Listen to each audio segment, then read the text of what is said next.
And First Kings is the first of two books, and the second book is called Second Kings. It's very tough stuff. Dan says 1 Kings and 2 Kings. He's wrong, okay? It's wrong. But the books of Kings, First and Second Kings, is a history of Israel from the end of David's reign. David was a king in Israel, to the end of the kingdom of Judah. And Israel's purpose in this was to restore God's idea of good, to bring things back to the way that God had intended it to be. And Kings is this long list of kings after David that were supposed to do this, but they all are terrible. They make it worse. They make the whole area worse. And it's bloody and gory, and it'd be sick if Sylvester Stallone could figure out a way to make a movie about all of it. Picture The Expendables, but better. Hard to believe. Very hard to believe. It's the greatest movie trilogy of all time, but we can talk about that later.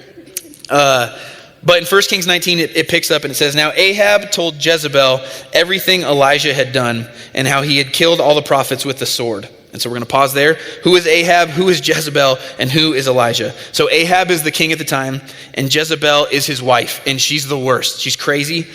She pushes her husband to abandon God and to start worshiping Baal and all these other gods.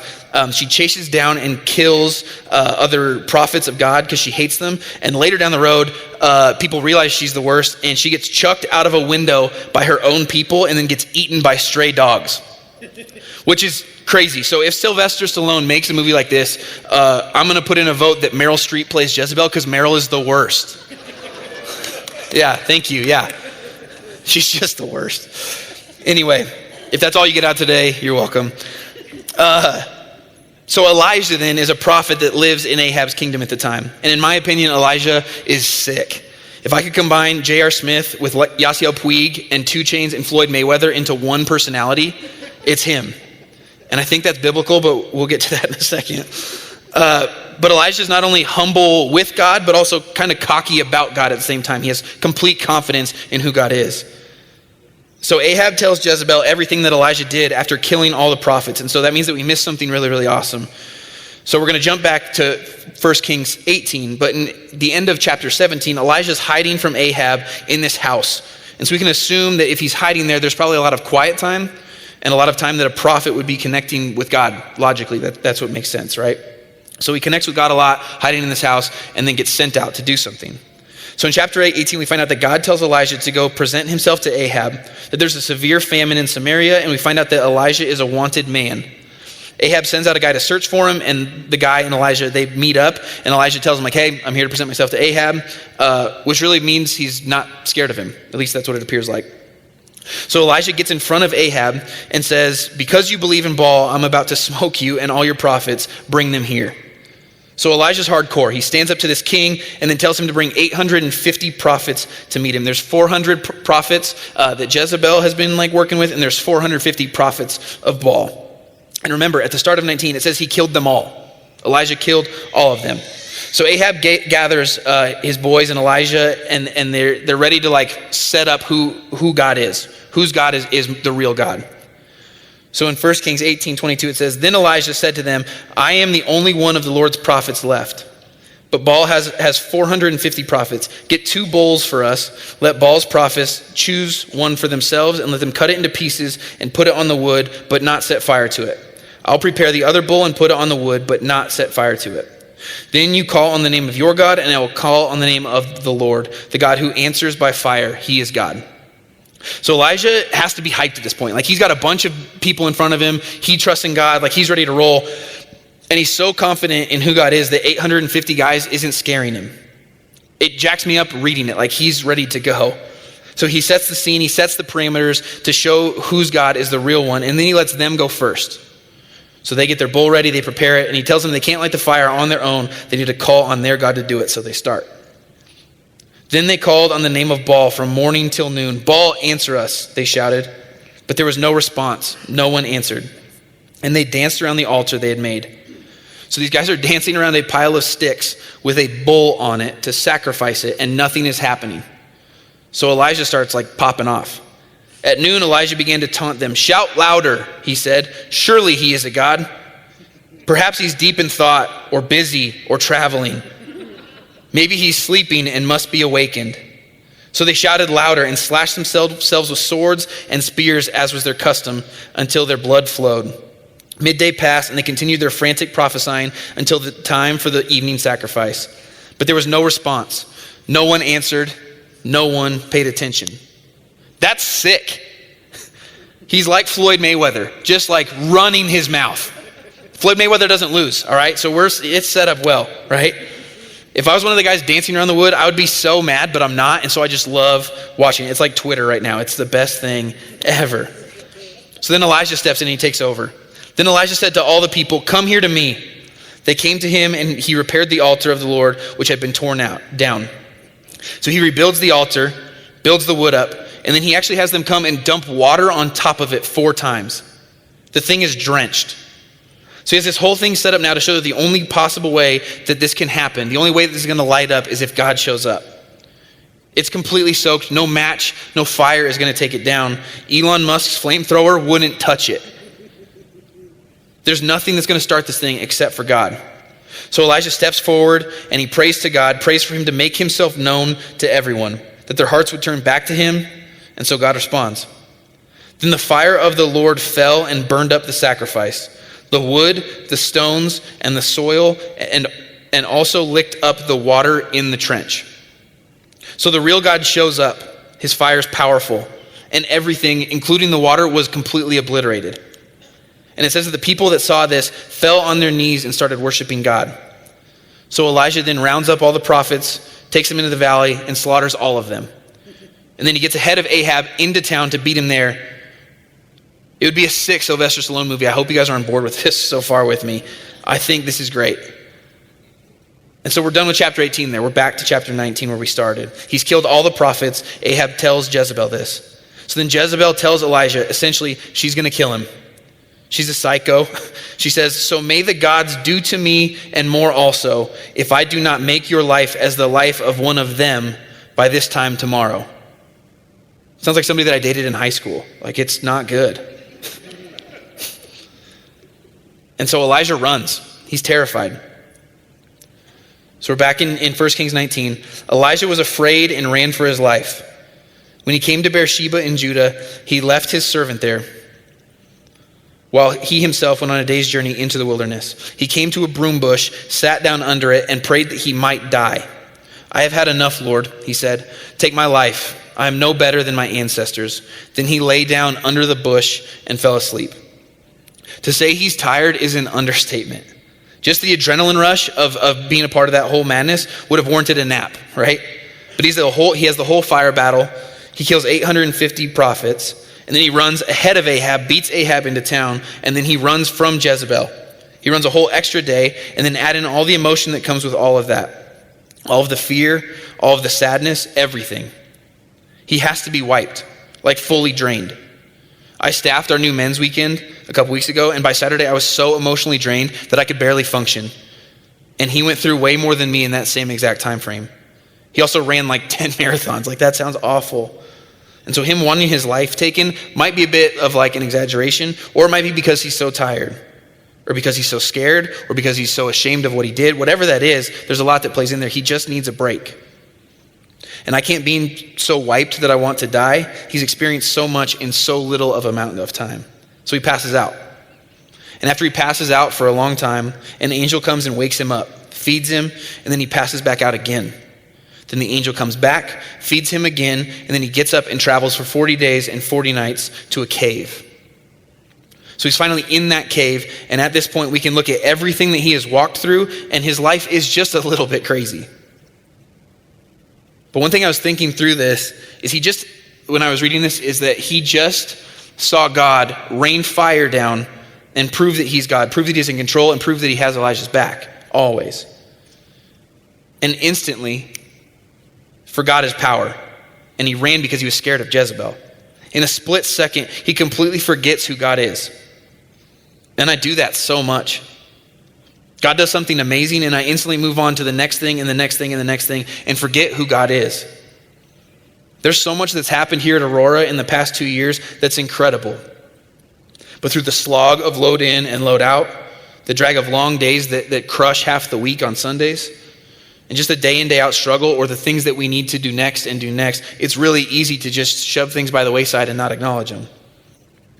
It's easy to push God to the side and not pay attention to what he's been doing. All the baptisms, all the families that have got back together, or the marriages that have chosen to fight instead of run, all because of Jesus being here. But I forget about it, and I just get bogged down. I get bogged down by everything else. Does anybody else feel like that? Feel like everything you're walking through completely outweighs all of the great stuff that God has done before? You could have a tough marriage. Parenting is hard. Kids walk through really, really tough things right now, like suicide and school shootings. Could be addiction or infertility or the loss of life. I'm still struggling after losing my dad.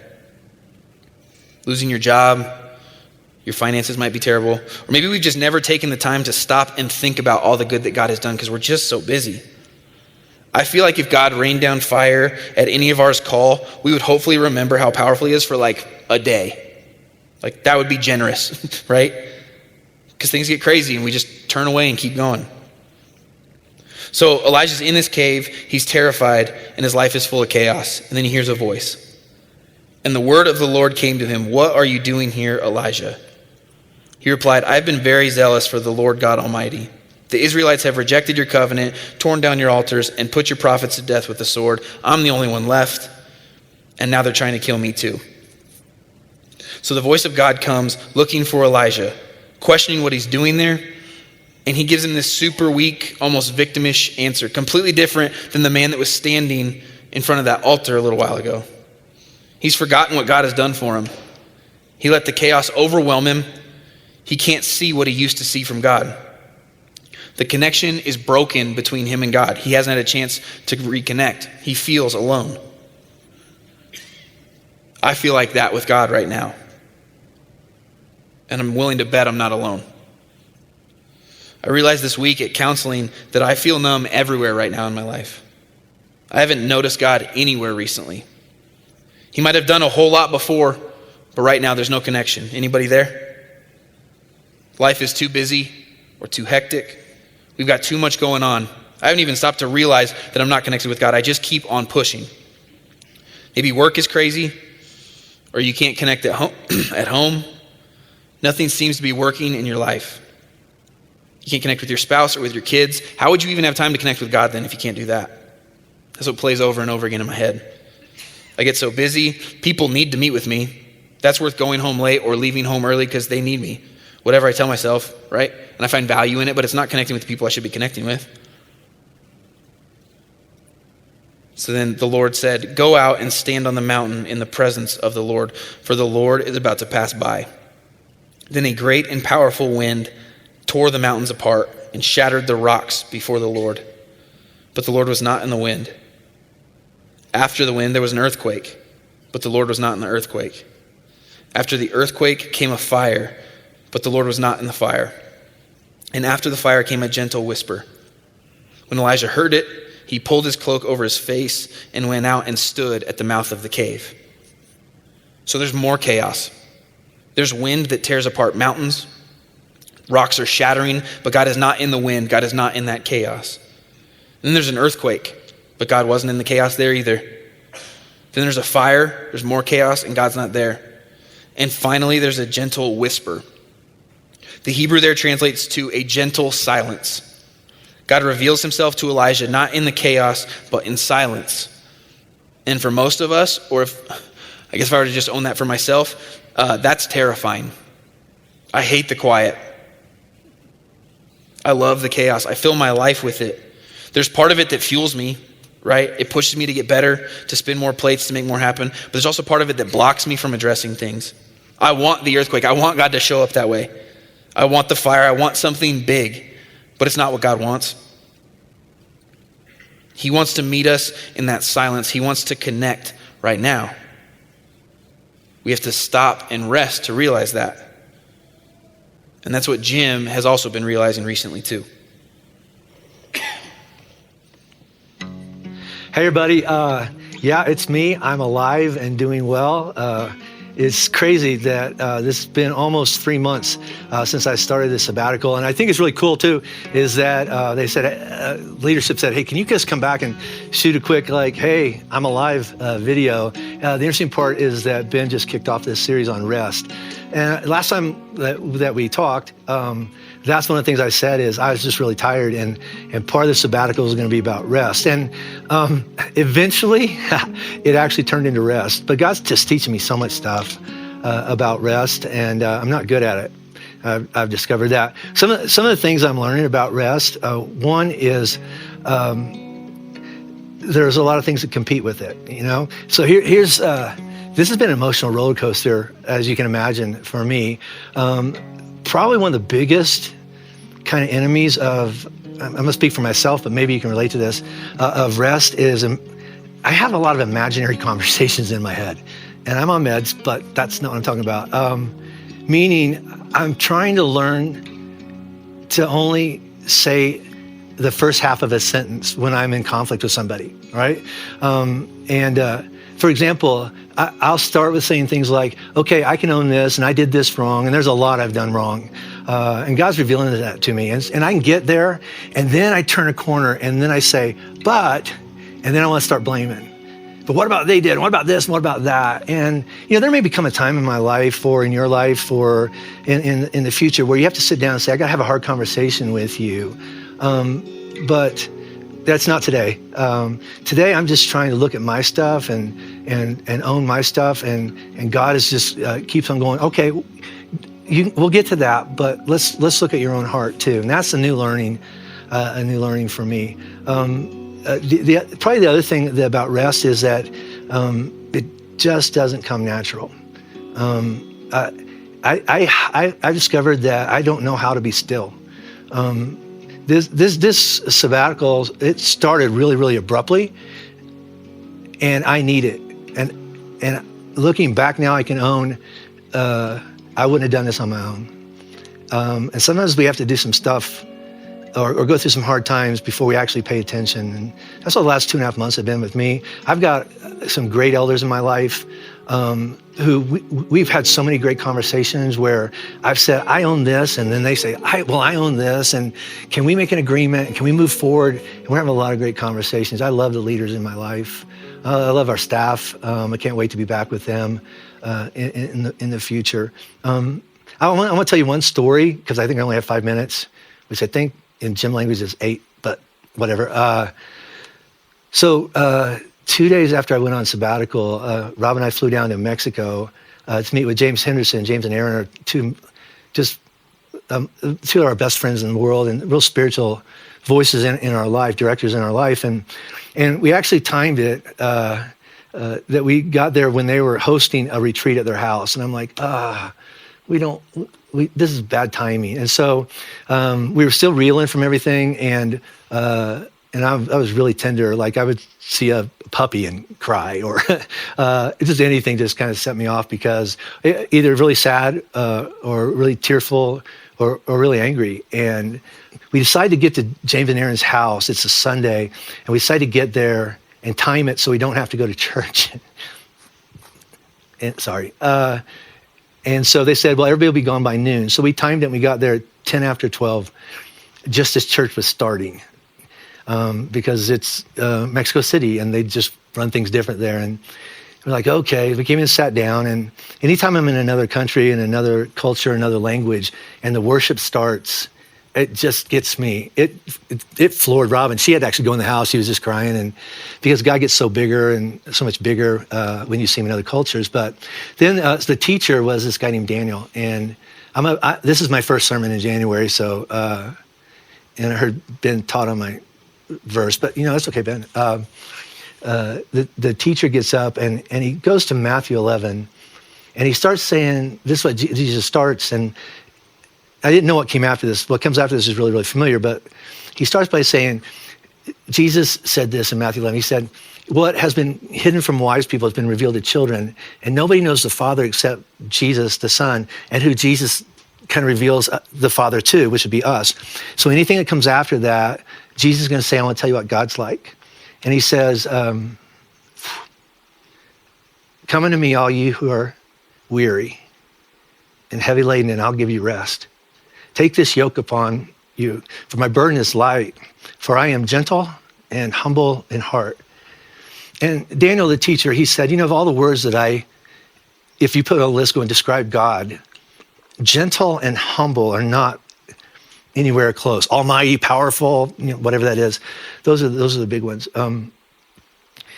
But then I started thinking is that I've given God every reason to look at me and be anything but gentle and humble. He could find somebody better. He could just say, I'm done with you. You should have known better. And his response every time is, come here. Yoke up with me. Walk with me. My response is I want to pay people back. I want to make you feel like I felt. And God has never once done that to me. His response is just come closer, come walk with me and put on this yoke, and just, we'll walk this together, because that way the burden is actually bearable. And I've been hanging on to that every day, so much so when I got back from Mexico City, I got on eBay and I found this yoke from an Amish family in Indiana from 1850, and I hung it on my porch wall and put that scripture under there, and every morning I try to come out here and just stare at it and be reminded, because what I want to do a lot of times is take the yoke off and go, do something and then come back and go, okay, Jesus, let's go on. But that's not how God responds to me. And what I'm learning in this sabbatical is I've got to learn to do that with other people. Can you relate to that at all? There's some people in our life, we just want to let them have it and let them know how it feels and pay them back. And that's not what they need from us. What they need is what Jesus has given to us, and that's grace. Come here, come closer, walk with me, and we'll do this together. I hope that this series on rest isn't theoretical, and someday I need to do that. And if you're like me, I hope that God does something in your life that makes you take a look at it, because I wouldn't have paid attention any other way. Hey, let me say this and wrap this up, because I'm already over time. Let me answer this question. I got stopped 17 times at a Rockies game and 14 times at a Zach Brown concert. And then Rob was gone to dinner, lunch and breakfast with some ladies in the church. And the question's always the same question. Are you really coming back? I told you I was coming back. I'm coming back, and I'm going to, here's what I'm gonna do. I just talked to my friend Paul about this. I'm gonna be back. I want to be better and lead as God has entrusted me and charged me to lead. But I've decided I'm gonna fish more and hunt more and babysit my grandkids a little bit more. I'm gonna hike more. I haven't gone to church in 3 months, and weekends are awesome, especially with our online stuff that we have access to. Someone told me I'd rather be fishing thinking about God than in church think about fishing. And that's philosophy there. But my point is I'm coming back. I was talking again to my friend Paul at Chick-fil-A the other day, and Billy and Sam, you know who you are, you stopped by and you said, are you really coming back? Because we really miss you. Hey, Billy and Sam, and anybody else has that question, I'll be back, I promise. And I miss you, and I can't wait to be back teaching from a really good place of what God's teaching me. I love you, and I will see you very, very soon. Thanks.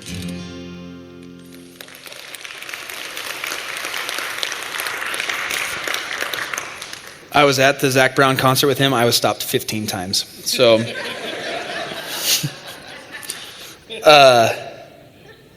our entire culture says that this is wrong. That we should busy ourselves, that we should do more. We should always be doing more. We should be working harder, getting more friends, filling our schedules with mindless things. And then when we finally have free time, we're going to fill that with scrolling on our phones or winding down watching TV, binge watching Handmaid's Tale, hypothetically. It's really good. And just totally disconnecting and becoming completely relationally cut off with God. In chapter 18, where we started, Elijah was in hiding from Ahab to start the chapter, and the word of the Lord comes to him. This could be a stretch, but hiding in a house implies that there's some sense of doing nothing.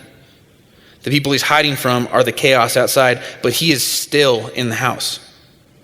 So he's connecting with God in that stillness, and then he goes out to that crazy altar fire thing where his connection with God is shown. And then he runs and doesn't connect with him, He takes everything into his own hands. God sends an angel to force him to rest, and he still takes off. And it takes a gentle whisper. It takes slowing down in a cave to have him completely realize how disconnected he was from God, and then he can reconnect with him again. And that's where I think we learn about rest here from God for our lives in 2019. It's not different. Can anyone in here raise your hand and say that your life isn't busy? Busy's not a bad thing. But what God is teaching us is that one of the reasons we rest is to connect. Last week we learned that we rest to enjoy, but we also rest to connect. Elijah hasn't rested yet besides sleeping. He's been on the run. And when God tries to match our chaos level to reach us, at least what we've seen throughout the Bible, he has to yell to get there. And people get messed up when God does that. But when we slow down, we're able to hear him so much more.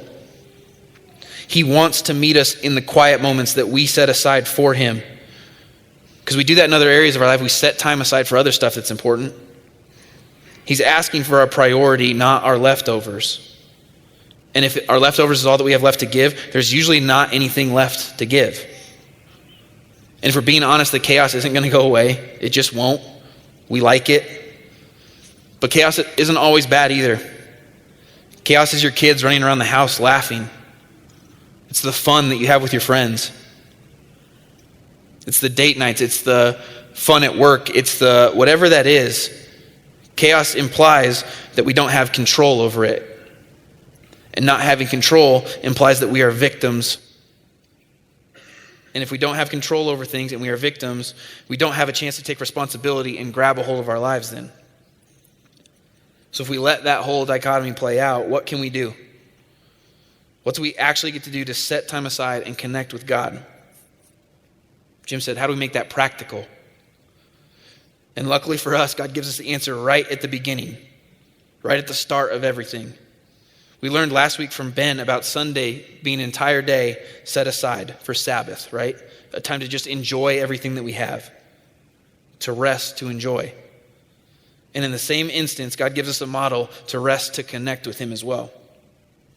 So very briefly, this is like a short creation summary. In the beginning, God created the heavens and the earth.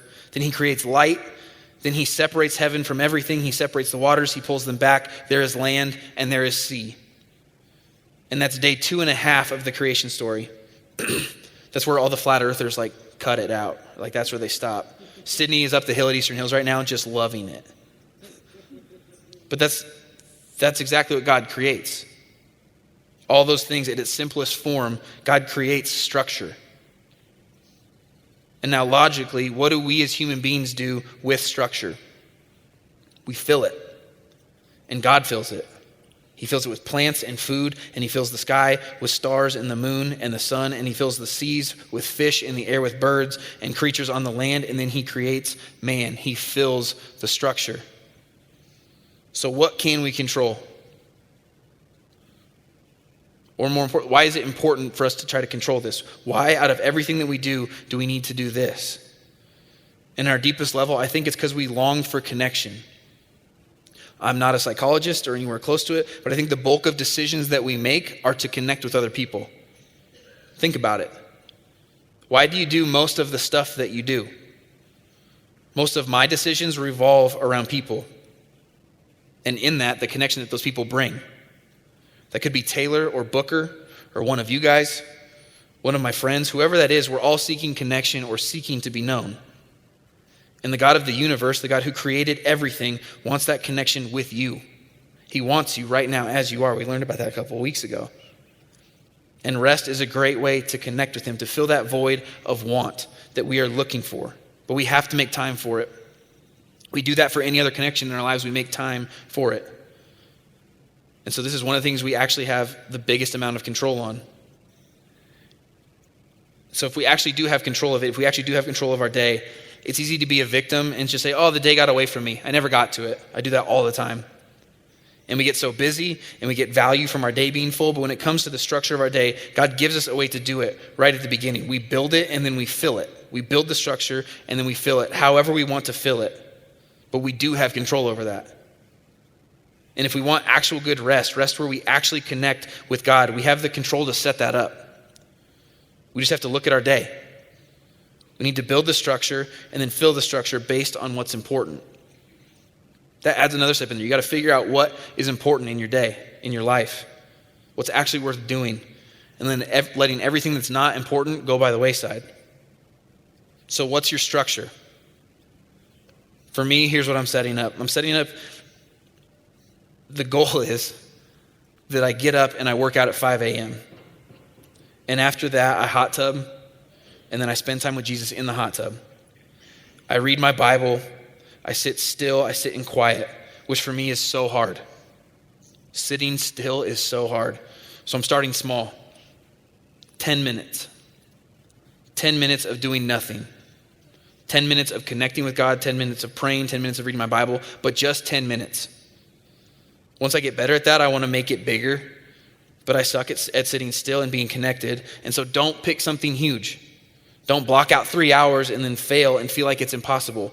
That's like going on a super strict diet with no practice. I cave with Chick-fil-A every single time. So I block out time in the morning and then I don't move it. If you have something important scheduled, the only reason you move it is because something more important comes along. And if our most important relationship is supposed to be God, then nothing should trump that time.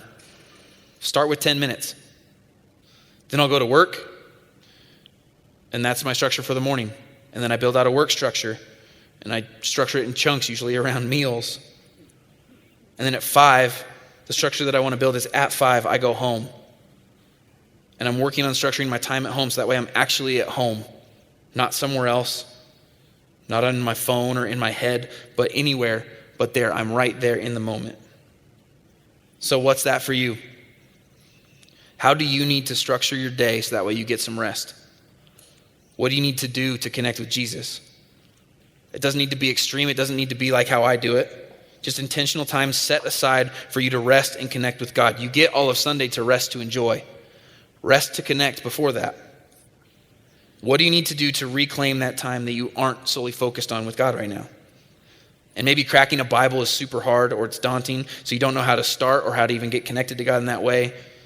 I've got a Bible study for you. Come talk to me.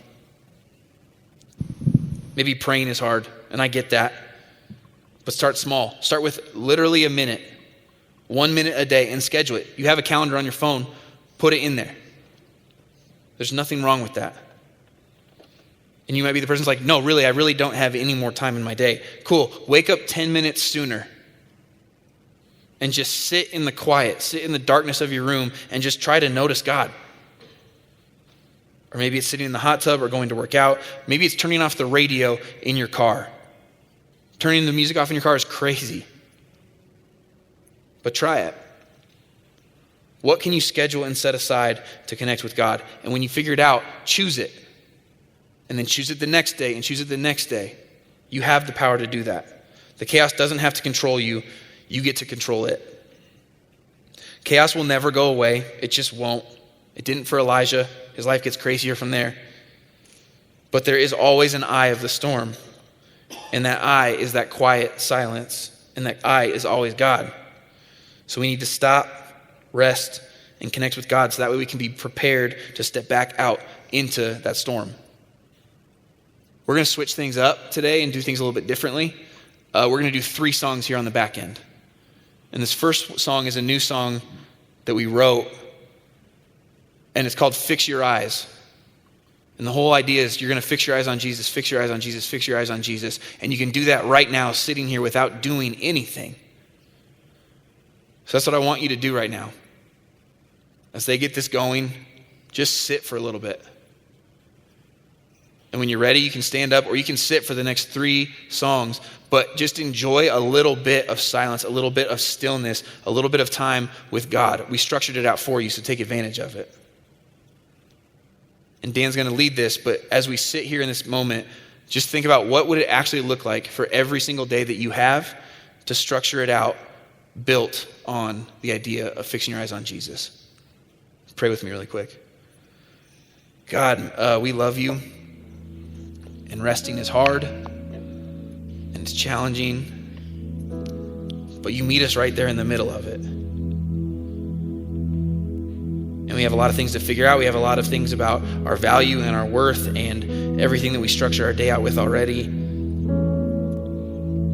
But we just ask right now what Elijah asked. When he stepped out to that altar, all he wanted there was for people to turn their eyes back to you.